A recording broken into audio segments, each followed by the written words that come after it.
Assalamualaikum warahmatullahi wabarakatuh. Salam, Om Swastiastu, Namo Buddhaya, salam kebajikan untuk kita semua. Sebelumnya, perkenalkan saya Viola Cari dengan NIM 2305111082, mahasiswa Teknik Informatika Universitas Muhammadiyah Cirebon. Sebelumnya, di sini saya akan mempresentasikan atau mendemonstrasikan aplikasi sederhana yang telah saya buat. Namun sebelumnya, video ini akan lumayan lama, lebih lama dari video-video saya sebelumnya. Untuk itu bagi teman-teman yang mungkin mau sambil berkegiatan atau mungkin sambil makan, boleh ya. Karena video ini akan terlihat monoton, berisi penjelasan dan demonstrasi aplikasi saja. Nah, aplikasi yang mau saya jelaskan di sini adalah sistem informasi monitoring stok buat pencegahan expired pada toko bahan baku kue. Itu biasanya pada toko-toko itu cenderung sangat sulit untuk mengecek apakah produk itu mendekati expired atau mungkin masih lama gitu. Jadi banyak sekali pelanggan yang mengeluh tentang kejadian tersebut. Itu akan berimbas pada kepercayaan toko. Maka di sini saya sediakan aplikasi untuk monitoring stok kadaluarsa. Nah, ini dia, yaitu sistem informasi monitoring stok dan kadaluarsa bahan baku kue menggunakan pendekatan digital berbasis Laravel. Nah, sebelum masuk ke sistemnya, mari kita lihat dulu masalah yang melatar belakangi pembuatan aplikasi ini. Di sini ada 4 masalah utama seperti yang sudah dijelaskan pada video opening tadi ya. Untuk menjawab masalah tadi, di sini saya merancang 5 solusi digital yang terintegrasi. Pertama, monitoring stok otomatis yang terupdate secara real time di setiap transaksi. Ada juga sistem peringatan expired yang memberi notifikasi 30 hari sebelum batas jual produk. Ketiga, ada point of sale atau POS yang cepat, lengkap dengan cetak struk instan untuk kasir. Keempat, manajemen return supplier untuk melacak status klaim barang secara terpusat. Dan kelima, laporan satu klik yang bisa langsung diekspor ke PDF maupun Excel. Nah, di balik semua fitur itu, ada ini nih 7 tabel utama yang jadi tulang punggung logika bisnis aplikasi ini. Tabel users mencatat kehadiran kasir lewat tabel absensi, sekaligus melayani transaksi penjualan. Setiap transaksi ini terdiri dari beberapa detail transaksi yang berisi produk-produk apa saja yang dibeli. Produk sendiri dikelompokkan berdasarkan kategori, dan kalau sudah melewati batas jual, produk itu akan dikembalikan lewat alur returns expired ke supplier. Secara arsitektur, sistem ini saya bangun dengan pendekatan 3-tier. Kalau diibaratkan sebuah toko fisik, presentation layer itu sebagai etalase toko. Tempat pelanggan dan kasir berinteraksi langsung dibangun pakai blade, template, dan bootstrap 5. Application layer berperan seperti manajer toko yang memvalidasi pesanan dan menjalankan aturan bisnis.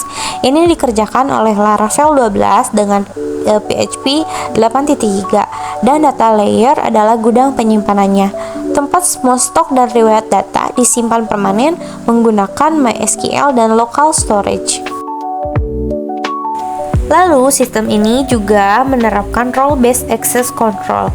Jadi, setiap pengguna punya hak akses dan batasan yang berbeda sesuai perannya menggunakan middleware Laravel.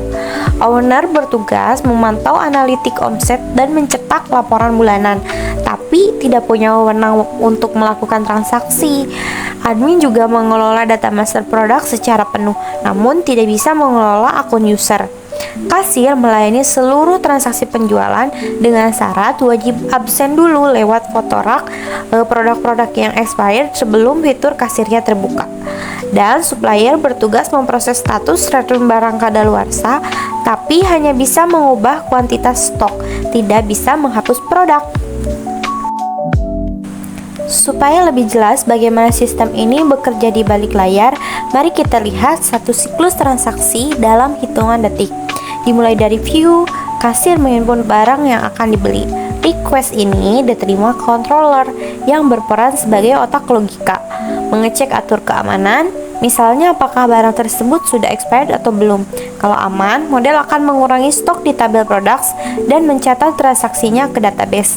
Terakhir, sistem kembali ke view untuk menampilkan struk pembayaran digital kepada kasir.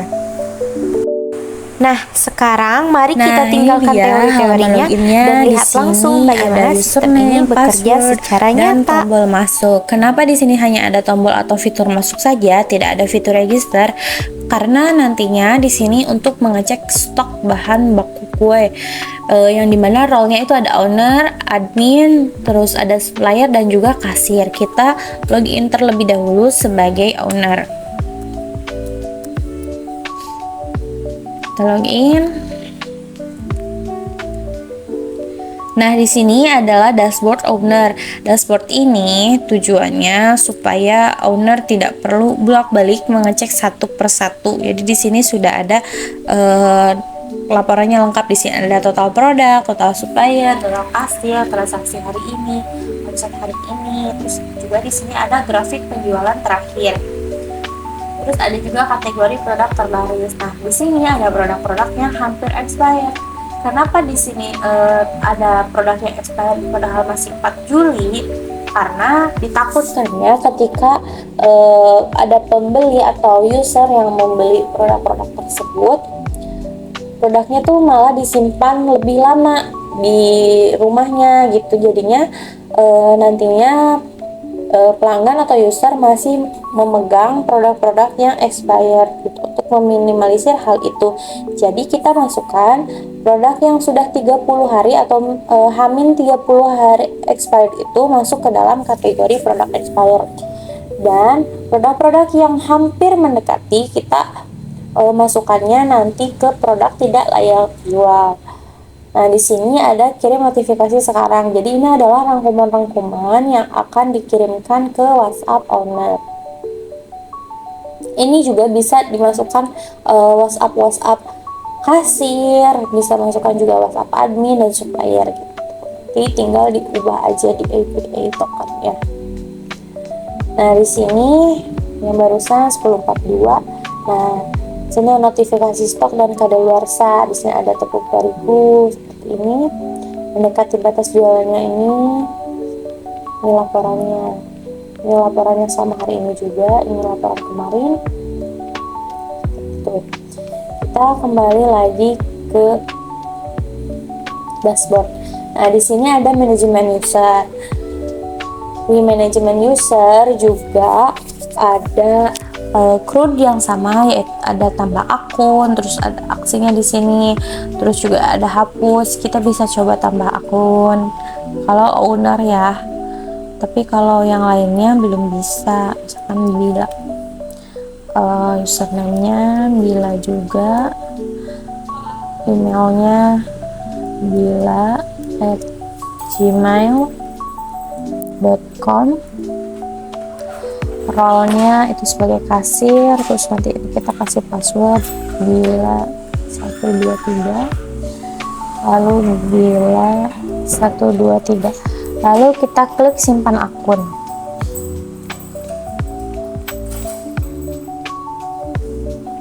Bila 12345, bila 12345.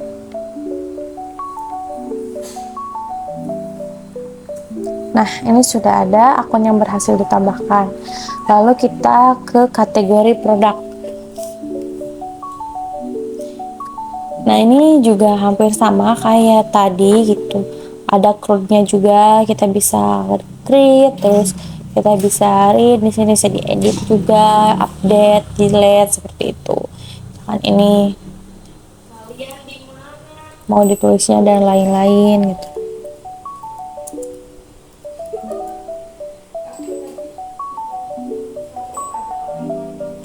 Seperti itu. Sama juga bisa ditambahkan juga di sini. Lalu ada riwayat transaksi. Di sini ada riwayatnya.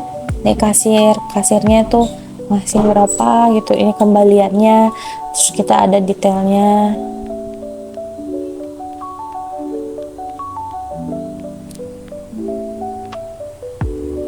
Loading ya teman-teman.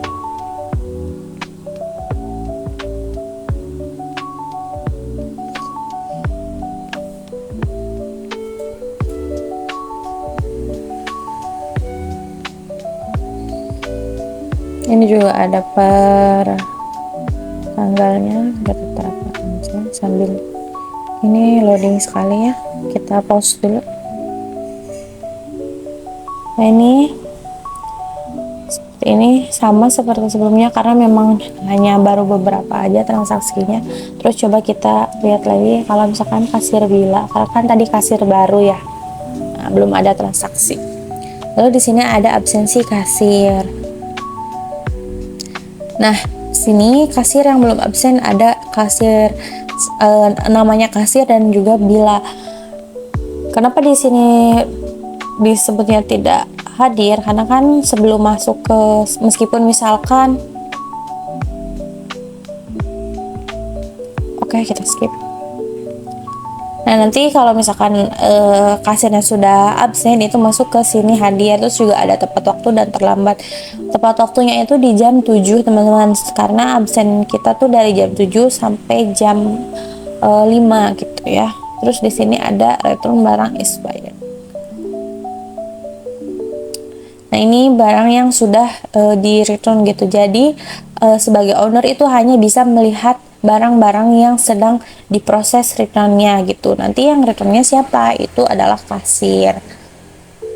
Karena kan kasir yang mengetahui raknya di mana, terus apa aja barangnya gitu. Meskipun owner mengetahui, tapi dia hanya bisa mengecek statusnya saja. Sini ada laporan penjualan yang sama tadi seperti di dashboard. Ini bisa diekspor PDF, bisa Excel juga.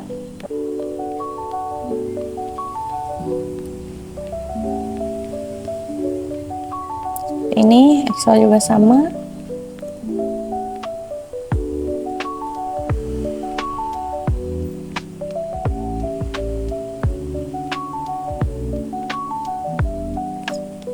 Ini kalau mau kita coba buka, nah ini seperti ini ya. Ini tidak termasuk dengan yang dibatalkan. Ini juga ada ekspor laporan penjualan, ekspor Excel expired, sama aja sih. Seperti ini, misalkan yang expirednya.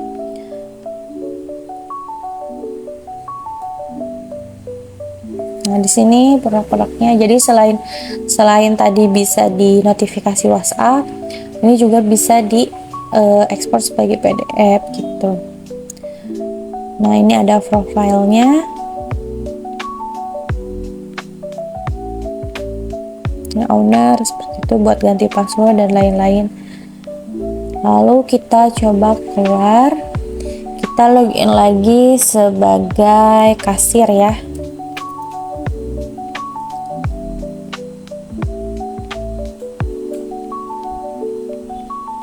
Nah, sebelum kasir bisa absen, kasir itu harus memfotokan dulu rak yang sudah dia keluarkan untuk barang-barang yang expired gitu. Jadi di hari sebelum penutupan, sebelum closing itu, kasir harus sudah melihat di dashboard barang-barang apa saja yang memungkinkan besok expired. Jadi pas absen di esok harinya, di pagi harinya, itu kasir bisa langsung memfotokan dan membereskan rak-rak yang ada barang-barang expirednya. Kita langsung aja, kita masukkan aja foto random ya, misalkan seperti ini, misalkan dan terus kita mulai save. Jadi nanti di dashboard owner juga bisa mengecek apakah fotonya itu valid atau tidak, karena kan owner bisa mengecek barang apa aja. Nah, ini yang sudah expirednya ada di sini, terus juga transaksinya di sini juga sama. Kita coba transaksi baru. Ini belum saya inputkan foto-fotonya. Ada baking powder, ada coklat bubuk, juga ada gula halus. Ini baking powder. Lalu kita bayar 115.000. Lalu juga kembalian rekomendasinya. Lalu kita selesaikan transaksi.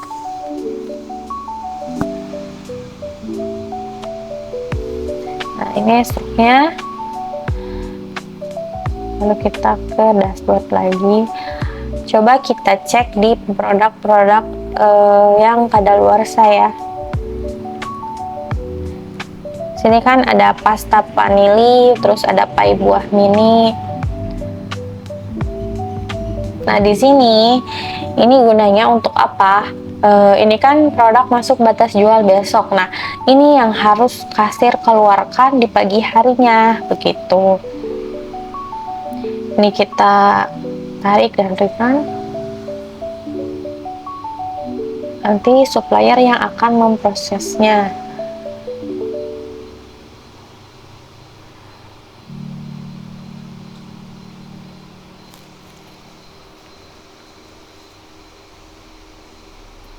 Nah, kita coba lihat ya, di sini ada telur ayam negeri. Kita lihat di transaksi apakah ada atau tidak. Nah, di sini transaksinya akan otomatis hilang teman-teman, karena memang itu kan tidak layak jual. Jadi kasir tidak bisa melakukan transaksi barang-barang yang memang sudah tidak layak jual. Lalu kita kembali lagi di riwayat transaksi. Sini ada riwayatnya, terus ada riwayat absensi juga. Nah, di sini ada jam masuknya. Tadi kita masuk di jam 10.48, jam keluarnya belum ya. Terus durasi kerjanya baru 3 menit, statusnya terlambat. Terus ini setoran, nanti akan ada setoran juga di sini. Jadi uang masuknya berapa dan uang yang nanti disetorkan juga berapa tuh, balance atau tidaknya ada di sini. Terus ini ada catatan tadi. Nah, ini harusnya tadi masuknya di jam 7, terus pulangnya di jam 5.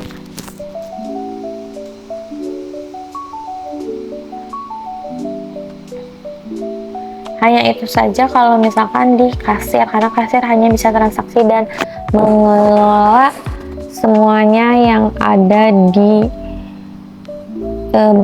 kategori barang-barang expired gitu. Jadi biasanya yang saya lihat, saya riset juga bahwa kebanyakan toko-toko itu sering mengandalkan kasirnya sebagai yang harus mengecek satu persatu produk expired. Dari mana mereka tahu? Mereka hanya melihat kapan barang itu datang, lalu mereka cek kapan expirednya gitu. Jadi tidak bisa otomatis dicek di sistem. Jarang sekali toko-toko yang mengerjakannya itu by system gitu. Ini cukup di sini. Kalau untuk kasir juga sama, ada profile. Ini kembali lagi ke dashboard. Nah, tadi kan yang sudah kita return ke supplier itu, nah ini ada statusnya menunggu supplier itu ada tepung terigu, susu UHT, telur ayam negeri. Coba kita keluar. Lalu kita login sebagai supplier untuk mengecek.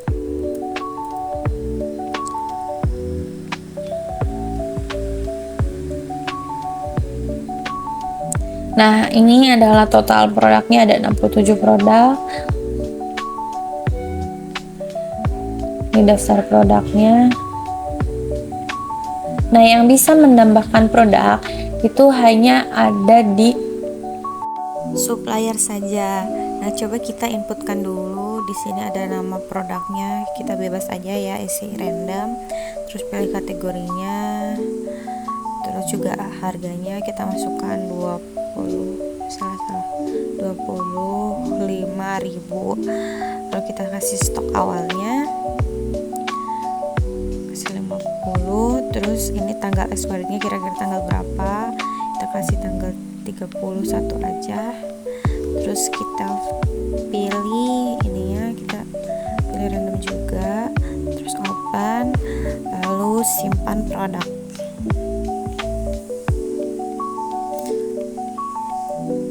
Lalu kita ke return barang expired. Nah, di sini ada fitur-fiturnya yang tadi sudah kita coba return. Ini konfirmasi, boleh diisi juga catatannya, apakah ditolak oleh distributor atau kayak gimana, atau misalkan barang akan dikirim esok hari, itu boleh biar nanti bisa dicek oleh owner. Lalu ini ada yang diproses. Nah, ini bisa diselesaikan jika sudah diterima oleh distributor. Nah, ini selesaikan juga. Jadi barang-barang dari supplier ini nanti akan kembali lagi ke distributor. Konfirmasi. Nah, itu fitur-fitur yang ada di supplier. Nah, ini riwayat-riwayatnya yang sudah semuanya ini juga ada. Tadinya ada selain nanas juga yang pernah di return juga sama. Jadi ini yang bisa nerimanya tuh cuma dari kasir aja yang mengajukan untuk barang-barang expirednya. Lalu kita keluar, kita logout sebagai admin ya.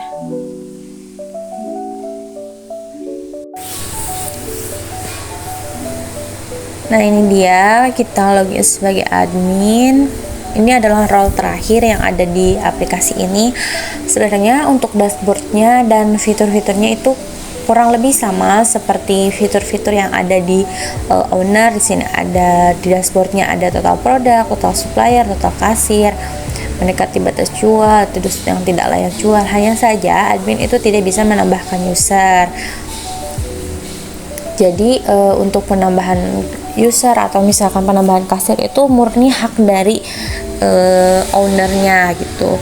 Lalu di sini juga tidak ada fitur transaksi. Kenapa? Karena ditakutkannya ada manipulasi dan lain sebagainya yang dilakukan oleh admin.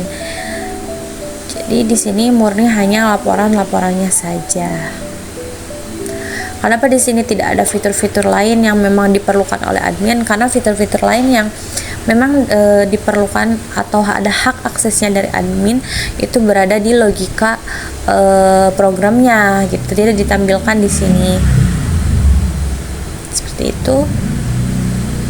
Hanya ini saja, ini laporannya juga sama, profilnya ini juga seperti ini. Nah, itu dia mungkin demonstrasi aplikasi sistem informasi monitoring stok produk bahan baku kue yang bisa saya lakukan dan bisa saya tampilkan di sini.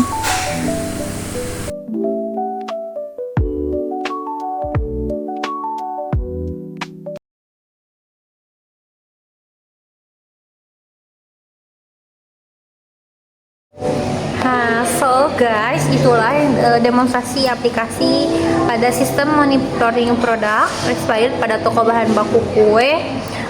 Mungkin pada aplikasi ini masih banyak sekali hal yang harus dikembangkan, yang harus diperbarui dan yang harus direvisi khususnya. Namun pada fokus utamanya tetap di monitoring produk expired itu. Sebelum saya akhiri videonya, saya ingin berterima kasih sebesar-besarnya kepada Bapak Teddy Susanto yang sudah banyak sekali membimbing, menemani dan juga mengajarkan tentang mata kuliah pemrograman web lanjut. Mohon maaf juga Bapak apabila masih banyak kurangnya, apabila ada kesalahan selama 1 semester perkuliahan ini.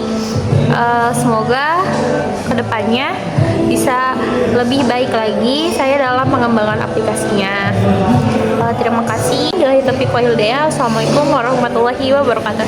Bye bye semuanya.